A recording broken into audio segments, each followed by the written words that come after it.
नज़्म हमदर्दी, शायर इलामा मोहम्मद इकबाल रहमतुल्लाह अलैह। किसी दरख्त की शाख पे एक बुलबुल बहुत उदास बैठा हुआ था। इस बुलबुल की उदासी की वजह ये थी कि हर तरफ अंधेरी रात छा गई थी और इसने अपना पूरा दिन उड़ने और चुगने में गुजार दिया था। अंधेरी रात की वजह से अब वो घर नहीं जा पा रहा था। बुलबुल बहुत परेशान था कि ऐसे में मैं अपने घोंसले तक किस तरह पहुंचूं, क्योंकि हर चीज पे अंधेरा छा चुका था और परेशान बुलबुल को इस अंधेरे में कुछ भी तो दिखाई नहीं दे रहा था।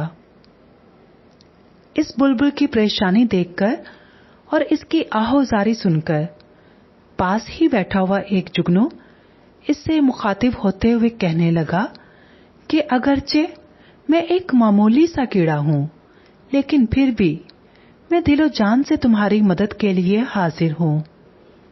मुझ नाचीज से जो भी बन पाएगा मैं तुम्हारे लिए करूंगा। जुगनू बुलबुल को हौसला देते हुए कहने लगा, तुम रात के अंधेरी होने का गम न करो, मैं तुम्हारे रास्ते में रोशनी करूंगा।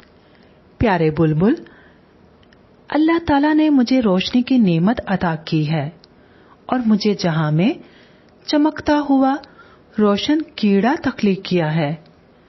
वही लोग इस दुनिया में अच्छे हैं जो हमेशा दूसरों की मदद करते हैं और उनके काम आते हैं।